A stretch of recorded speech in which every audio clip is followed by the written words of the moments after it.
Yohana 15 kuanzia 13. Bwana asifiwe sana. Mwambie mwenzako karibu Revival Service. Yohana 15 kuanzia 13 inasema hivi. Nitasoma kwa yule ambaye anataka kusoma, inasema namna hii. Inasema kuanzia 13. Ningesoma yote lakini kuanzia 13. 13 Yohana. Inasema hivi. Tusome pamoja mwenye uko na sisi. Inasema hakuna aliye na upendo mwingi kuliko huu wa mtu kutoa uhai wake kwa ajili ya rafiki zake. Ninyi mmekuwa rafiki zangu mkitenda ni waamuruyo. Siwaiti tena watumwa, kwa maana mtumwa hajui atendalo bwana wake, lakini ninyi nimewaita rafiki, kwa kuwa yote niliyoyasikia kwa Baba yangu nimewaarifu. Si ninyi mlionichagua mimi, bali ni mimi niliyowachagua ninyi, nami nikawaweka mwende mkazae matunda. Bwana pesa. There are few words I want to pick there, kwa sababu aliongea sana juu ya upendo. Bwana pesa. Sikiza vizuri. Kile ambacho Biblia inaeleza ni ndani ya maandiko. Mungu anatufahamisha kwamba yeye ndiye alitupenda. Tena kwamba huo upendo ulikuwa na what we call sacrifice, kujitoa, akafa kwa ajili yetu. Bwana pesa. And do you know that that's what normally happens for a man to marry a woman? A man must sacrifice. God also, ndio sababu anaitwa the husband to the church. Unajua Bwana wao histahili kwamba ni Bwana.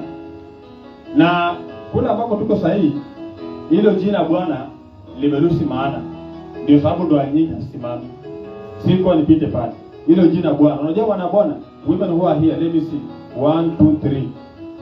Even this one is a woman. Bwana pesa. Maana ya Bwana, Lord. Hebu ndio utafute maana yake.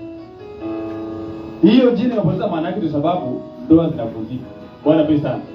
You see, a woman thinks that you can love your husband. Hauwezi kumpenda bwana wako. Huwezi kumpenda. You only submit to him. You don't love him. Yeye ndiye anafaa kupenda. Alafu wewe umtii, umnyenyekee, umsikie. Ndio sababu anasemanga kabla hujaoleka piga hesabu vizuri. Ukielekea mchawi unafaa umtii. Ukielekea mganga unafaa umtii wewe. Awe mwizi unafaa umtii. Sisi tunampenda. No matter how many times. Hebu wanawake ambao mko hapa. Haijalishi utamwambia baba yao mara ngapi unampenda. Hata umwambie mara 100 kwa siku na umsikii. Hii yote ni ama nasema uongo mwalimu. Yakwambia kila siku utamka asubuhi na kupenda, saa 7 na kupenda, jioni na kupenda, alafu kusikia. Ukimwambia fanya kitu fulani afanye. Hiyo yote imekuwa cancel. Ukweli wa mambo. Dada na normal tell my wife angekuwa pale ingesema mbele yake. Konga namwambia sitaki kuniambia unanipenda. Konga namwambia kila siku ukinisikia najua unanipenda. Lugha yako kunipenda ni kunitii. Na ndio hivyo pia lugha yetu si waumini ya kumpenda Mungu ni kumtii Mungu. The same. Kuambia Mungu, ndio sababu watu wengi wamechanganya, wanadhania kumwambia Mungu nakupenda, mpaka anaambia Mungu nyumba za mapenzi.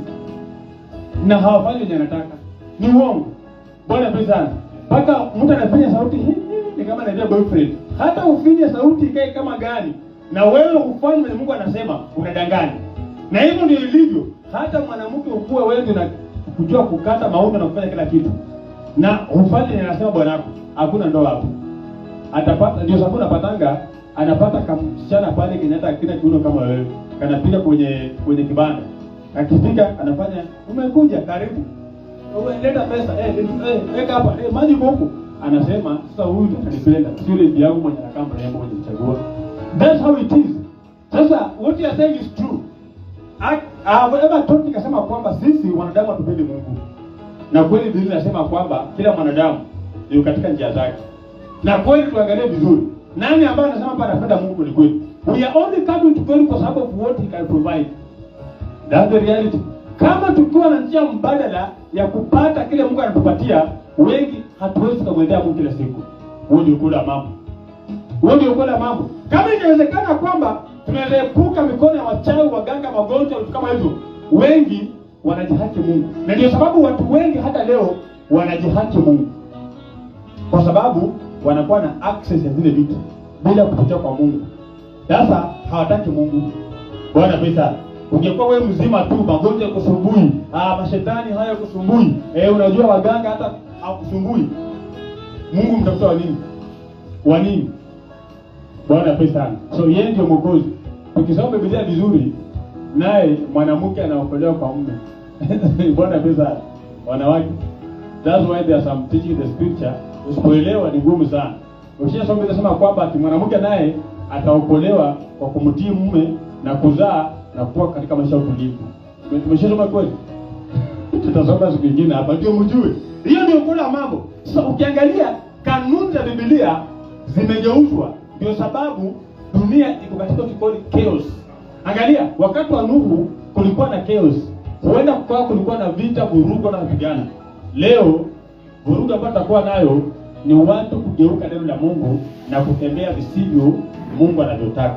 Sasa kwa sababu alitupenda, ndio sababu katika ibada katikati ya wiki tuliongea juu ya kitu kinaitwa ushindi kupitia damu ya Yesu. Alitupenda ndio akatupa silaha za kushinda. Bwana pesa sana. Nataka msikie vizuri. Sasa katika mdomo yetu tunanena maneno ambayo yeye ametupatia. Njia ambazo ametupatia, ushindi wetu uko ndani yake. Kuishi wako ndani yake. Si hatuna kitu ambacho tunaishi na kwamba tunajua. Hakuna tunajua. Ninasema kwamba our sufficiency, utimilifu wetu uko ndani yake. Kama mtu asipobana kwenye kona fulani, abanwe pasipokuwa na njia, aone tu kwamba njia ni Yesu pekee, huyo mtu kufikia kushika neno la wokovu ni ngumu sana. Until one is cornered properly, kwenye yuko amefinywa mpaka anaona tu njia kutoka nani ni Yesu pekee yake. Bwana pesa sana. Angalia, huenda umekaa mtani na kuna vile njia zingine unatoka nazo na kuna kamoja tu ambapo unahitaji Yesu. Haujafikia mahali pa kujua maana ya wokovu. Bwana asifiwe. Hadi mwanadamu abanwe kwenye ukuta, kwenye anajua njia ni moja. Ndio sababu Yesu anapoongea na yeye atasema, atasikia. Atamwita mwanangu, atasema Baba, niongoze. Bwana pesa. Hadi uvinyo. Kama mwanadamu hajafinywa kwenye ukuta sawa mpaka kwenye anakaa, anaona hakuna njia, hakuna tumaini, na Yesu anakuja na mshika mkono anamwambia njoo. Huyo mtu hawezi kusikia Yesu. Bwana pesa. Sasa ndani yetu, wacha niongee kidogo kwa dakika moja au mbili. Kama dakika ndani kama dakika 10 hapa ili tuombe Mungu. Sikiza vizuri. Nataka tusome kitabu cha Wakorintho wa pili 4:13. Ndio kidogo nataka tuombe Mungu maana wakati tumeisha. Tulianza kuchelewa na pia hata Mungu wakati wake. Wacha tusome pale Biblia katika Wakorintho wa pili 4:13. Nataka usikie vizuri. Alafu tusome hiyo na tusome Mithali 18:21. Sikiza 4:13. Twende tusome, maandiko yanasema hivi. Inasema, lakini kwa kuwa tuna roho ile ya imani kama ilivyoandikwa, naliamini na kwa sababu hiyo nalinena. Nataka usikie vizuri. Naliamini na kwa sababu hiyo nalinena. Sisi nasi tuamini na kwa sababu hiyo twanena. Unasikia vizuri? Sisi nasi tuamini na kwa sababu hiyo twanena. Hebu Mithali 18:21. Tunaenda kuomba Mungu jioni ya leo maana Mungu ni mwaminifu. 18:21 Mithali. Tunasoma 18 kitabu cha Mithali inasema hivi. 21 tunasoma jioni ya leo. Asante Bwana. Inasema hivi. Mauti na uzima huwa katika uwezo wa ulimi, na wao upendao watakula matunda yake. Mauti na uzima huwa katika uwezo wa ulimi. Life and death is the power of the tongue. Maisha ama uzima na kifo ama na mauti iko wapi? Hapo. Na pale Paulo anasema naliamini kwa hivyo na nena. Bwana pesa. Life in the power of the tongue. Katika uwezo wa ulimi wako. Nimesema Bwana Yesu alitupenda.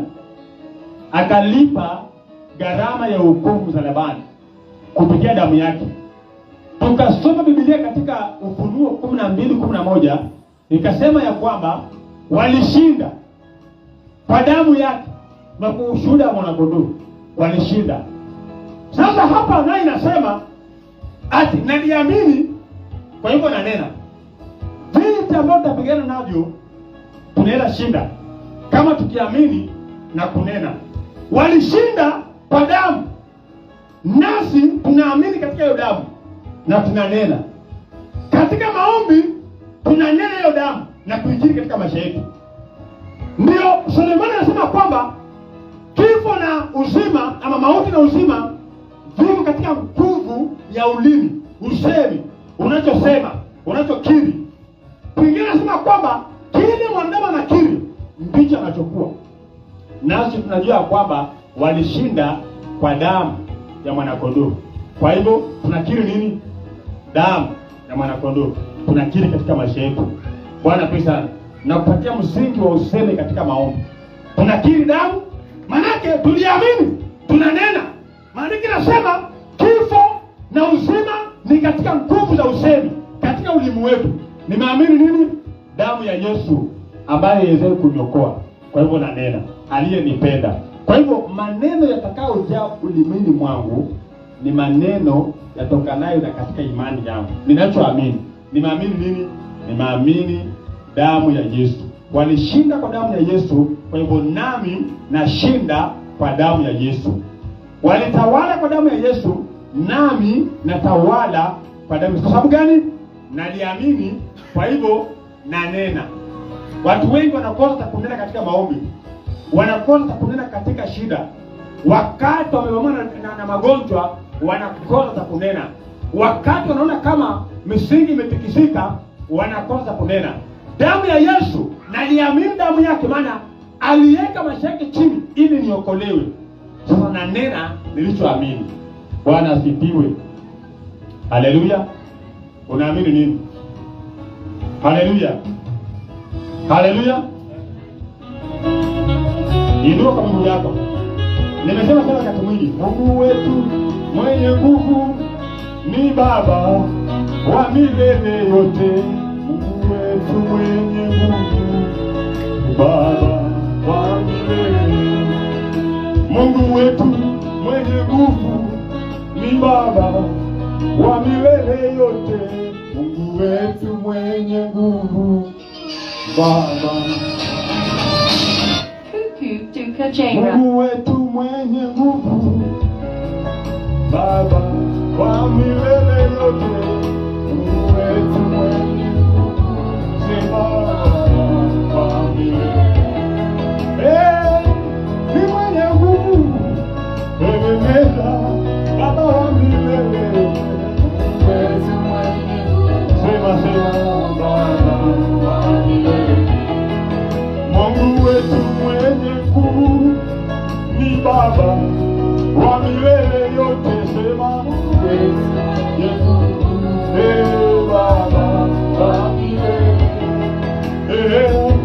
Wanipa mema, Mungu mwenye nguvu, Baba wa milele yote. Sema Mungu wetu mwenye nguvu, Baba wa milele. Neema zako, fadhili zako kila asubuhi ni mpya tena, zanifariji moyo niamkapo. Sema neema yako, fadhili zako kila asubuhi ni mpya tena, zanifariji moyo niamkapo. Neema zako, fadhili zako kila asubuhi ni mpya tena, zanifariji moyo niamkapo. Nilisema fadhili zako kila asubuhi ni mpya tena, zanifariji moyo niamkapo. Tumesoma maandiko inasema kwamba naliamini nikanena, na maandiko inasema ya kwamba uhai na kifo vipo katika uweza wa mdomo wetu. Ulimi wetu una uweza, na maandiko inasema walishinda kwa damu ya Yesu. Usiku wa leo nimekuja nitangaza kwamba wewe ambao unaweza kuwa mandako umefika mwisho, kuna neema ndani ya Yesu, ndani ya damu yake ambayo ni mwokozi habari Kalvari. Kama waamini ndani yako na ukaanza kunena juu ya maisha yako, ni damu ya ukombozi siku ya leo, ni damu ya ushindi ndani ya maisha yetu, ni damu yenye nguvu, ni damu ya ukombozi. Inaitwa damu ya Yesu, sio damu ya mwanakondoo. Maandiko yanasema sio kama damu ya Abeli, inanena mambo mazuri, sio damu ya kondoo na mbuzi, inanena ushindi maishani mwetu. Naliamini na nena damu ya Yesu juu ya maisha yangu siku ya leo. Baba, utukuzwe Baba, uinuliwe Baba, utukuzwe Baba, uinuliwe Baba, utukuzwe Yesu wangu, uinuliwe Baba, utukuzwe. Niwahaukia kwa sema uinuliwe Baba, utukuzwe Baba, uinuliwe Baba, utukuzwe Baba, uinuliwe. Kwa neno lako Lazaro aliona, vipofu wanaona, uinuliwe Yesu wangu Baba, utukuzwe. Ndio moyo wako njia leo, damu ya Yesu maishani mwangu Baba, damu yako, kwa damu yako tunapata ushindi Baba yangu, uinuliwe Baba, utukuzwe Baba, uinuliwe. Ndio moyo wako mbele za Bwana, mwambie Yesu, kwa damu yako nimeshinda. Maandiko yanasema kwa damu ya Yesu walishinda hata nami na usiku wa leo. Kwa damu ya Yesu ni ushindi. Wakati nimekusanyika mahali hapo kwa damu ya Yesu, maandiko yanasema ni damu ambayo walimshinda na ibilisi mbinguni. Maandiko yanasema akadhihirika katika mwili ili akapata kuvunja nguvu za Shetani ambaye alikuwa ni adui wa wanadamu, ambaye alikuwa ni adui waliomtafuta Mungu. Alisimama katikati yao na Mungu ili asimfikie Mungu. Lakini usiku leo kwa damu ya Yesu, maandiko yanasema katika Ibrania 4:16, tusomee kwa ujasiri. Kwa sababu gani? Kwa sababu damu ya Yesu, damu ya ukombozi. Hata katika dhambi, anayekiri damu ya Yesu anakiri kwa ukombozi juu ya maisha yake kutoka chini ya mitego ya dhambi. Anasema Bwana, jioni ya leo unikomboe kwa damu yako Yesu. Unikomboe Yesu, unikomboe Yesu, unikomboe. Asante Bwana, asante Bwana. Baba, utukuzwe Yesu wangu, Yesu wangu, uinuliwe Baba, utukuzwe Baba, uinuliwe Baba, utukuzwe Baba, uinuliwe Baba, utukuzwe Baba, uinuliwe. Sema Baba, utukuzwe Baba yangu, uinuliwe Baba, utukuzwe Baba, uinuliwe. Sema Yesu, utukuzwe Baba, kwa damu yako, uinuliwe Baba, utukuzwe Baba, uinuliwe. Kwa neno lako Lazaro kafufuliwa Baba, uinuliwe Baba, utukuzwe Baba, uinuliwe. Kwa neno lako Bartimayo aliona Baba, uinuliwe Baba, utukuzwe Baba, uinuliwe. Kwa neno lako viziwi wasikia Baba yangu, uinuliwe Baba, utukuzwe Baba, uinuliwe.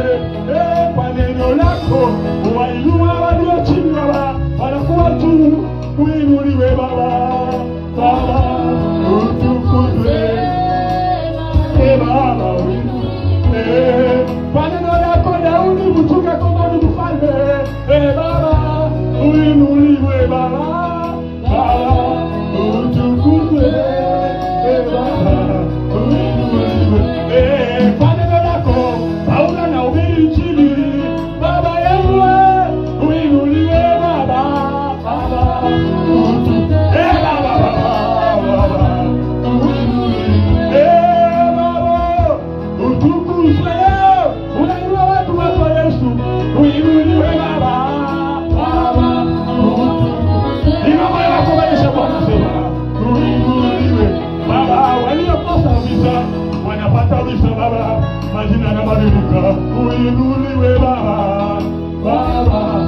utukuzwe, Baba, uinuliwe.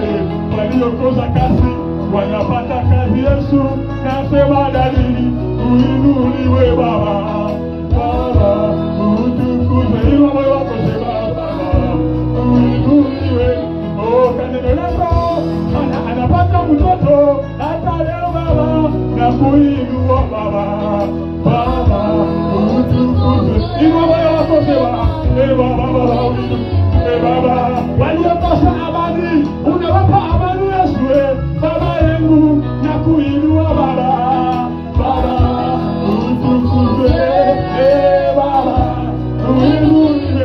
Oh, waliokosa ndoa unawapa ndoa leo Baba, nasema Yesu wangu, uinuliwe Baba. Baba, utukuzwe, Baba, uinuliwe.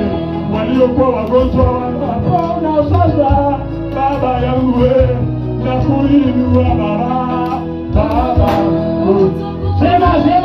sema Baba, uinuliwe. Wewe ni Mungu, hawezi pingika. Nasema leo uinuliwe Baba. Baba, utukuzwe Baba, uinuliwe. Waliokosa biashara unafungua milango, Yesu, nasema Baba, uinuliwe Baba. Baba, utukuzwe Baba, uinuliwe. Patendo lako la vizuri wanaosikia Baba leo, na kuinua Yesu wangu. Baba, utukuzwe Baba, uinuliwe. Sema Baba, utukuzwe Baba, uinuliwe Baba. Baba, utukuzwe Baba, uinuliwe. Waliolia machozi unawafuta machozi, Baba yangu, kwa habari njema Yesu. Baba, asante Baba, umetenda usiku wa leo damu yako. By your blood they prevailed in heaven, and you say when you pray that your will be done in the earth as it is in heaven. Even now, Lord, your will on the cross of Calvary, that we may obtain victory. Thank you for the victory upon the Lord of your people. Even now, I declare that victory in your name, by your blood. They overcame by your blood. We speak because we believe. We make confession tonight because we believe in your name, the name above every name. I confess your name upon our lives, upon their families, their marriages, their businesses, all the plan of their life, Lord. As they hustle out from their life, I thank you, Lord, for the encounter of the masses, your grace in their health, in their families. I uplift, I exalt your name. Asante Bwana, umetukuka usiku wa leo kufanya njia. Bahari ya Shamu inapasuka usiku wa leo, mawe yanatoa maji, wewe ndio jiwe la pembeni. Asante Bwana, katika jina la Yesu, maji makali yanakuwa matamu tena, yananyweka tena. Oh, iliyokuwa mkoa, iliyoingiwa na chachu usiku wa leo. Oh, wewe ndiwe Yesu. Tunasema ni asante kutenda, kuharibu kila kadabisha, kuharibu kila nguvu na kushimu mioyo chafu zote, talaka, nguvu na kushimu, magonjwa, uchawi vinashinda usiku wa leo. Ninaandaa Baba, asante kwa ushindi juu ya watu wako katika jina la Yesu. Asante Bwana wa majeshi, ninakuinua, ninakutukuza. Asante kwa baraka zako, asante kwa upendo wako, asante kwa nguvu zako, asante kwa ushindi, asante kwa uponyaji, asante kwa urejesho. Asante Bwana, roho zote za kushimu, backsliding spirit zote zimeshindwa katika jina la Yesu. Natangaza amani, natangaza ushindi, natangaza uponyaji, natangaza nguvu. Tuseme tena, natangaza nguvu juu ya maisha yao, natangaza nguvu, natangaza nguvu. Wewe Baba, asante Baba, asante Baba, asante Yesu. Tuseme tena, Mungu wetu mwenye nguvu ni Baba wa milele yote. Baba milele, wanipa mema, wewe ni mwenye nguvu, Baba wa milele yote. Sema tu moyo,